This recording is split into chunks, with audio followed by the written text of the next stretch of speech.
Ever wonder how medieval people controlled predatory birds? Could regular folks actually make friends with fierce hawks and falcons? The answer might surprise you. Number 7. Did medieval folk really train birds to hunt? Falconry wasn't just some weird hobby in the Middle Ages, it was a full-blown obsession that swept through royal courts and noble houses across Europe. Kings, queens, knights, and ladies all went nuts for these magnificent birds of prey.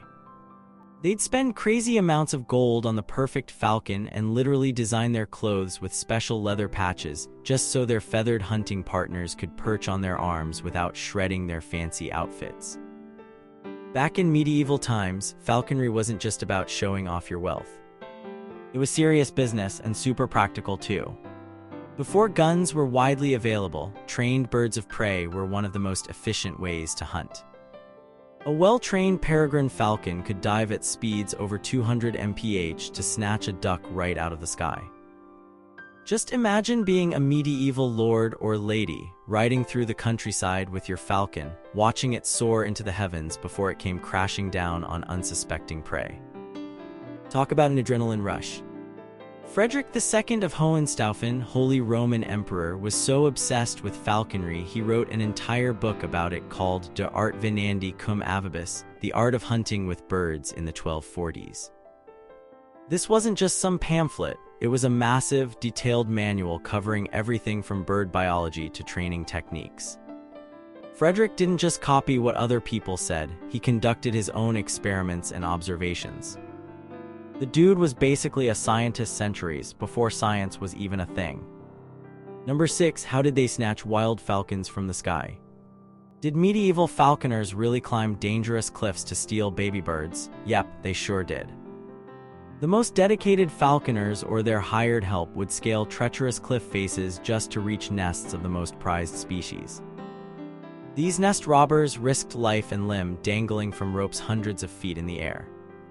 Imagine hanging off the edge of a massive cliff with nothing but a medieval rope between you and certain death, all to grab a fluffy baby falcon. Not all falconers went cliff diving for their birds though. Many used elaborate traps to catch adult birds during migration. They'd set up special nets with live bait birds called lures to attract passing falcons. Once caught, the wild falcon would begin a careful taming process. Trappers had specific routes they'd follow during migration seasons, and the best trapping spots were closely guarded secrets passed down through generations.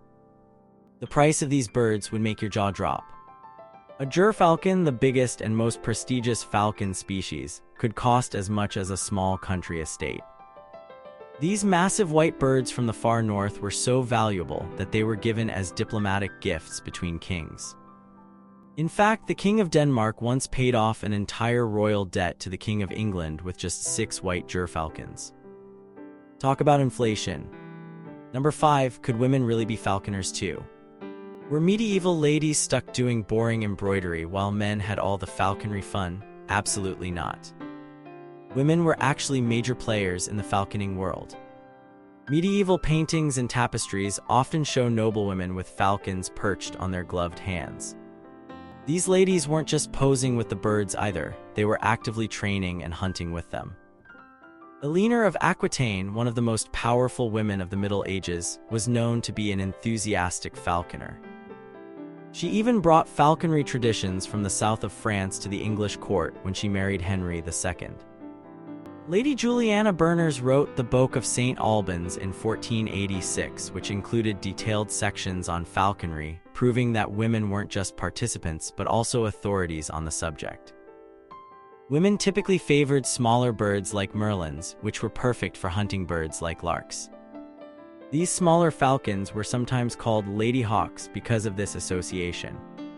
But don't be fooled, plenty of medieval ladies handled the largest birds too, including fierce goshawks that could take down hares and pheasants.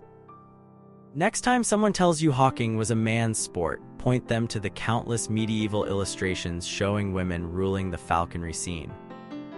Number 4. How did they turn wild killers into loyal hunting partners? How on earth did medieval people tame these wild predators? The process would shock modern animal lovers. When a falcon was first captured, it would undergo a taming process called manning. This involved keeping the bird awake for days on end by a falconer who constantly carried it on his arm. Sleep-deprived and exhausted, the falcon would eventually become dependent on its human handler. Sounds pretty brutal, right? The falconer would wear the same clothes and speak in the same tone, helping the bird associate him with safety and food. The falcon would be fitted with special leather straps called jesses attached to its legs, allowing the falconer to secure the bird to a perch or to his gloved hand. The birds also wore tiny leather hoods that covered their eyes to keep them calm in unfamiliar situations. When a falcon was hooded, it remained perfectly still, making it easier to transport. Training involved using a lure, usually a set of bird wings attached to a long cord, that the falconer would swing in circles. The falcon would associate this with food, learning to return to the falconer after each hunting flight. The most skilled falconers could train birds to hunt specific prey and return consistently. The bond between bird and falconer grew so strong that some medieval tombs featured carvings of nobles with their beloved falcons perched on their arms together for eternity. Number 3. What was the strict social hierarchy of birds? Did you know your social status determined which bird you could own? That's right, medieval falconry had rules stricter than a royal wedding seating chart. Kings and emperors got dibs on the magnificent gerfalcon, especially rare white ones from Iceland and Norway. Dukes could fly the peregrine falcon, while earls were permitted the slightly smaller lanner falcon. Lower-ranking knights might have to settle for a kestrel or a merlin. Breaking these rules wasn't just frowned upon, it could land you in serious trouble. Imagine getting thrown in the dungeon because you, a mere baron, were caught flying a bird reserved for dukes. These regulations were sometimes actually written into law, and the penalty for poaching a falcon from another noble's territory could be severe, including having your hand cut off in extreme cases. Even the equipment used in falconry reflected social status.